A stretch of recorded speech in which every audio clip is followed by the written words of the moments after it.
Hello बच्चों, let's see this question. The switch S is closed. S in the circuit is connected with the point A for very long time. Then it is shifted to position B. The resulting current through the inductor is shown by curves in the graph for four sets of values of resistance and the inductor. Which set correspond with which curve?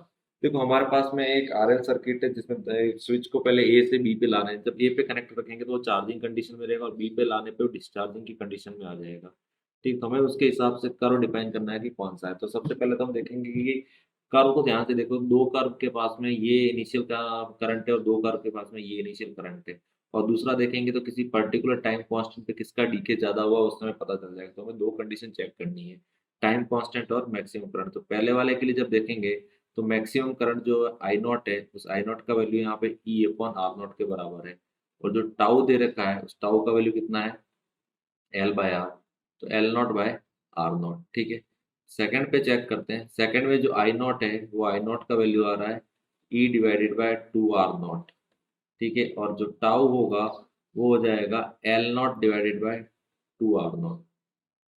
Third में देखते हैं आई not का जो value है वो E divided by R not के बराबर है और टाउ का जो वैल्यू है वो two L not divided by R not के बराबर है। फोर्थ ऑप्शन में जो करंट है वो E divided by two R not है और टाउ का जो वैल्यू है वो L not by R not है। अब यहाँ पे देखो हमारे पास में दो करंट है, एक तो फर्स्ट की value E not by R not है और एक किसमें है, और एक थर्ड में E not by R not है।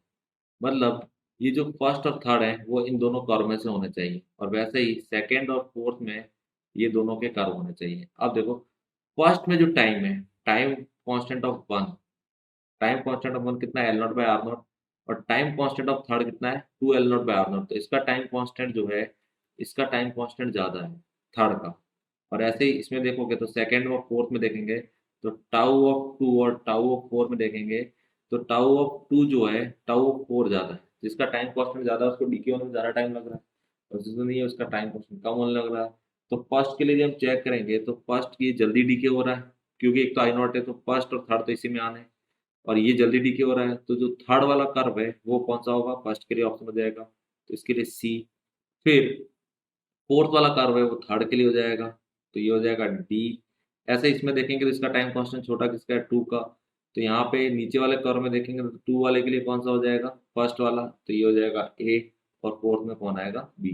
सो our final answer is C, A, D and B. Best of luck.